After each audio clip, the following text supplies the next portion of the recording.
আসসালামু আলাইকুম। আশা করি সবাই ভালো আছেন। আল্লাহর রহমতে আমরাও ভালো আছি। তো অনেক দিন পরে লং ভিডিও নিয়ে আসলাম। আমি অনেক দিন ধরে কিন্তু লং ভিডিও ছাড়ি না, করিও না। রোজা থেকে এত কিছু ভালো লাগে না, তার জন্য আর ছাড়া হয় না। তো এখানে যে সবজির বাজার নিয়ে আসছে, ভেন্ডি, করলা, পুদিনা পাতা, ধইনা পাতার এখানে বেশি করে আলু আনা হয়েছে। আর ভেন্ডি আর করলা যে এত দাম, ভেন্ডি এখানে এই যে 40 টাকা, 40 টাকার ভেন্ডি, এক পোয়া 40 টাকা। আর করলা 30 টাকা। দাম মানে মোটামুটি সবই দাম। তো এখন এগুলি কাইটা নিব। মাছটা আনে নাই, মাছ আছে ফ্রিজে, ওগুলি দিয়ে রান্না করব। যাই আনা আসছে মসজিদ দিকা পইরা মাত্র আসছে। এখন মানে আমারে বলতেছে যে আমি এখন কি করব কি করব। মানে ও মানে এক জায়গায় বসে থাকতে পারে না চুপ করে, তাই না যাইয়ান? এটা কি ছিটতেছো তুমি? দেখছো এই যে পুদিনা পাতাটা নষ্ট করতেছে। তুমি আসো, তুমি হাসো আবার। মসজিদে যায় পড়া পারছো? হ্যাঁ। কি হুজুর কি মারছে তোমারে? না, বুঝে লাপড়ে মারছে দুইটা। লেপুরে দুইটা মারছে কেন? লেপু দুষ্টামি করছে? হ্যাঁ। বলো তো কি পড়ছো, একটু সবাইরে শোনাও তো কি পড়ছো। আলিফ বা সাদা। এই তো হয় নাই, হুজুর তো তোমারে মার দেওয়ার কথা। আলিফ, না, আমার মারে নাই হুজুর। আলিফ বাসাটা পড়ছো? হ্যাঁ। আরো সুন্দর করে পড়তে হবে, তোমার পড়া হয় নাই, ভুল হয়েছে। ভুল। রান্নার আয়োজন শুরু করে দিছি। এখানে যে করলা ভাজি করে ধুয়ে সুন্দর করে পেঁয়াজ কাঁচামরিচ কাটে রাখছি, আর এর মধ্যে অনেকগুলো পেঁয়াজ দিছি, কারণ পেঁয়াজ বেশি করে দিলে করলা ভাজিটা অনেক মজা লাগে, তিতা লাগে না। আর এখানে এই যে তরকারির জন্য আলু কেটে রাখছি। এখানে যে ভেন্ডি ধুইতে রাখছি, ভেন্ডি দিয়ে আলু দিয়ে এই যে ট্যাংরা মাছ দিয়ে একটা ঝোলের তরকারি করব। আর এখানে পুঁটি মাছ বার করছি, পুঁটি মাছ দিয়ে টমেটো দিয়ে একটু হালকা মাখা করে দিব কাঁচামরিচ দিয়ে। এর জন্য অল্প অল্পই মাছ নিয়েছি। তো করলা ভাজিটা আগে বসাই দিই। তেলটা গরম হয়ে গেছে, পেঁয়াজগুলি হালকা আগে একটু ভাজে নিই।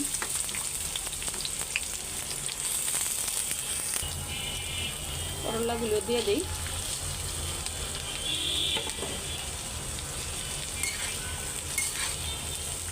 আমি কিন্তু সবসময় করলা ভাজিতে তেল, পেঁয়াজ এগুলি একটু বেশি বেশি দিই, তাহলে ওই করলা ভাজিটা খেতে খুবই ভালো লাগে। পেঁয়াজ, ধনিয়া পাতা, কাঁচামরিচ আর টমেটো, তেল, লবণ, হলুদ এগুলি হাতে চটকায়া তারপরে পুঁটি মাছগুলি মাখাই দিব। আগে সুন্দর করে চটকায় নিই। মাখানো শেষ। তো এই যে হালকা একটু ঝোল দিয়ে দিছি, এভাবেই হয়ে যাবে ভাপে ভাপে। করলা ভাজিটাও হয়ে গেছে সুন্দর, এখন নামাই নিব। বেশি ভাজা ভাজা করি নেই। মাখাটা বসাই দিলাম, এখন একটু ঢাকা দিয়ে দিব। রান্না করতেছি তো আইসা দেখি এই যে ঘুমায় গেছে। একা একাই ট্যাং শরবত বানায় খাইছে। আমারে বলছিল, আমি বলছি না একটু ভাজিটা বসাই দিয়ে নেই, তার আর দেরি সহ্য হয় নাই। একা এগুলায় খেয়ে এই যে ঘুম দিছে। এখন 2-3 দিন ধরে কিন্তু আমাদের সাথে ইফতারিও করতে পারে না এই ঘুমের কারণে। এই টাইমটা কেন জানি ঘুমায়া যায়।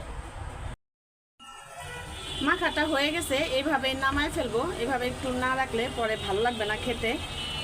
বাহিরে এত চিল্লাচিল্লি তরকারি আলা, ফল আলা, সবজি আলাদের। মাছগুলো ভাইজা তরকারিটা রান্না করতে দিয়ে দিব।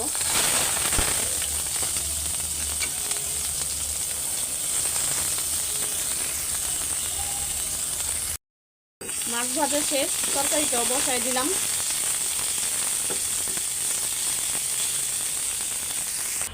তরকারির জন্য এখানে মশলা নিয়ে নিছি, মরিচ বাটা, হলুদ, লবণ আর আদা রসুন বাটা। তো এটা এখন পানি দিয়ে গোলায় দিয়ে দিব।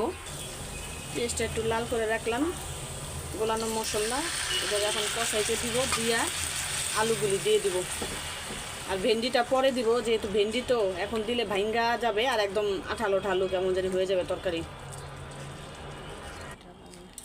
শরবত গোলানো হইতেছে ইফতারির জন্য, প্রায় সময় হয়েই আসছে।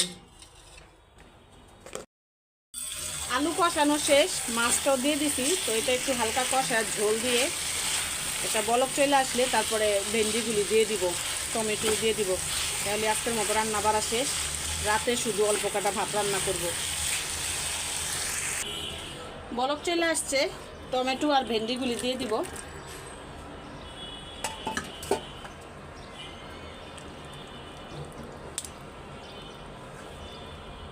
ঝোলটা একটু শুকায় আসলে ধইনা পাতাও দিব, জিরা ফাঁকিও দিব। তরকারির কালারটা খুব সুন্দর আসছে মাশাআল্লাহ। তো লবণ ঝাল তো আর দেখতে পারতেছি না, আর এমনি তো লবণ ঝাল দেখার কোনো দরকার নাই। আমি যখনই রান্না করি রোজা রেখে লবণ ঝাল ঠিকই হয়, কোনো সময় কমও হয় না বেশিও হয় না, একদম পারফেক্ট। তো অনেকেই আছে এরকম, তার মধ্যে আমি মনে হয় একজন। তো একটু দুধ গরম বসায় দিছি, লিকুইড চা খাবো একটু। গরম গরম চা না খাইলেই না, রেডিমেড চা নিছি। কালারটা এত সুন্দর আসছে মাশাআল্লাহ। এই চাটা খাইতে কিন্তু খুবই মজা, কোনো কিছু অ্যাড করানোর লাগে না। আপনার ইচ্ছা চাইলে আপনি দুধ দিতে পারেন, নাও দিতে পারেন। তারপরেও আমি একটু বেশি স্বাদের জন্য দুধ দিয়ে নিছি লিকুইড, যাতে খেতে আরও ভালো লাগে। ইফতারির পরে যত যাই খান না কেন, ইফতারির পরে এক কাপ চা না খাইলে হয় না, মানে মাথাটা কেমন জানি ধরে থাকে। তো চা খাইতে খাইতে বিদায় নিয়ে নেই, জায়ানটাও ঘুমের থেকে উঠে নেই। সবাই ভালো থাকবেন, সুস্থ থাকবেন। আর এই রমজানের উসিলায় সবার জন্য দোয়া করেন, আল্লাহ যেন এই রমজানের উসিলায় সবাইকে মাফ করে দেয়, আমিন।